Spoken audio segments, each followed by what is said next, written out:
Why are people-to-people ties in the center of Bangladesh-US relationship, especially during this administration?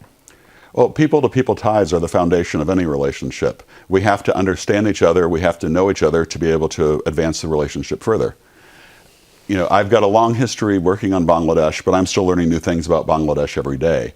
And I've really enjoyed getting to do some of the things with Bangladeshi culture, from opening art exhibits to the Musa Khan Mosque, to visiting several of the other cultural projects we've supported, or archaeological sites across the country. You know, I'm trying my hand at some other side jobs. You know, I've tried my hand as a rickshaw driver, as a television host. I've learned how to cook nahari with my friend Mahim. I'm not thinking I'm going to be able to open a restaurant yet, but I'm getting there. But you are being a... And, you know, most recently I was out in 𝗔𝗲𝗃𝗁𝗃, where I learned a whole lot about Bangladeshi mangoes. Got to try some delicious 𝗤𝗏𝗃𝗁𝗃 roti and visit a lot of historical sites in that very cultural city.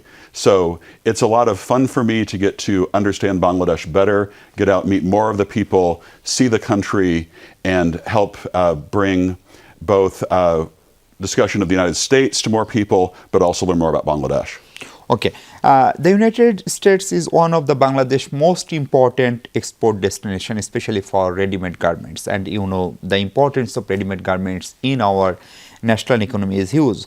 What are your key priorities for taking bilateral trade to the next level? Because, you know, there are a lot of challenges globally, especially economic challenges. And in Bangladesh, we have a newly elected government.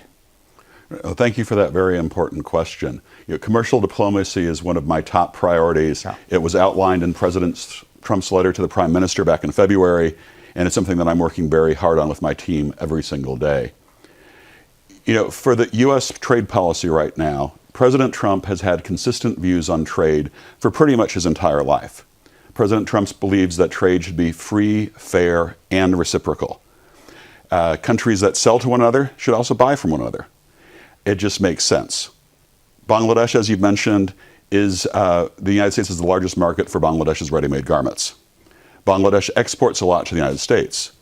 Bangladesh historically has not bought a lot from the United States.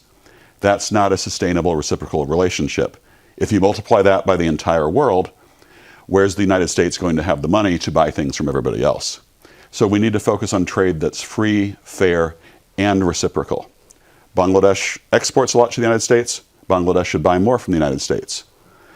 It just is a way that makes sense. And the way we're getting to that is through our agreement on reciprocal trade.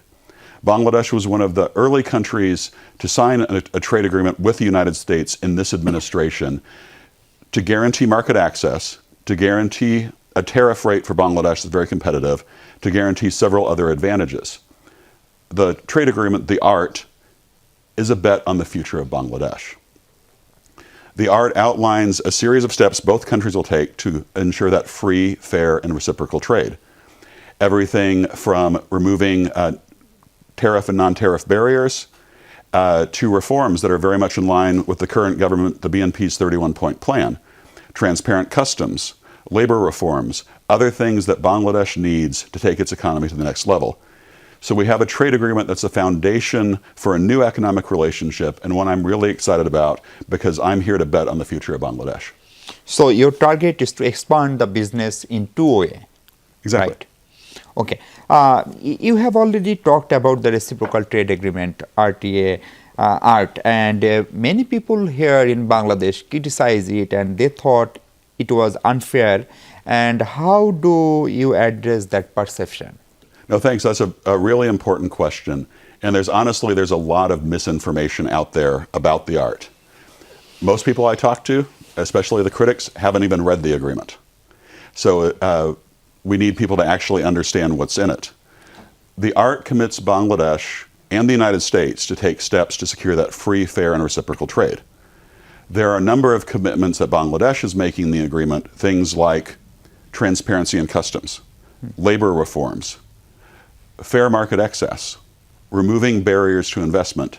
These are all things that the government has highlighted as part of its plans for moving the Bangladesh economy forward.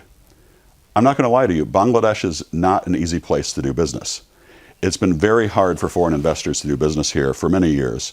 The art gives a framework to help improve the business environment, to help create the environment in Bangladesh, to bring in new business, create new jobs, and grow Bangladesh's economy, while at the same time securing better market access for the United States and removing a lot of things like non-tariff barriers that just don't make sense. Bangladesh has import requirements, has certain testing requirements that exist nowhere else in the world. The only country that imposes certain requirements on us. You know, if the art commits them to adopting international standards in line with what the rest of the world applies. It's all things that will help Bangladesh's economy grow even further. And that's why I say the art is really a bet on the future of Bangladesh. It gives a great framework, not just to grow the U.S. economic relationship, but to grow Bangladesh's economy more broadly. Yeah, just one supplementary question. Many people thought that Bangladesh is bound to buy something from USA like cotton and something or agricultural product. Will it be viable for the Bangladeshi economy? Especially some people criticize that the transportation costs will be much higher. Oh, thank you for that. So the trade agreement, the art, does have certain commitments by Bangladesh to buy certain U.S. Goods in agriculture and in energy to address what I talked about, that very large trade deficit we had, to make it free, fair, and reciprocal trade. When we look at things like that, we need to look at what's providing the best value. U.S. agricultural products are the best in the world. I mean, in the sense of quality. In the sense of quality. If you look at things like Bangladesh now is buying U.S. wheat for the first time. Yeah. U.S. wheat has a much lower spoilage rate than the wheat Bangladesh was buying before. Before, according to your own government, 20% of the wheat that Bangladesh was buying was going bad. With the U.S. wheat, just 2%. The U.S. wheat has much higher protein content, so the food, the nutritional biscuits, other things it's being used in, are more nutritious, feeding the people better. That's what we call best value. So the price tag might be a little higher, but Bangladesh is getting a lot more out of it. So in the long run, it's actually the best value for Bangladesh.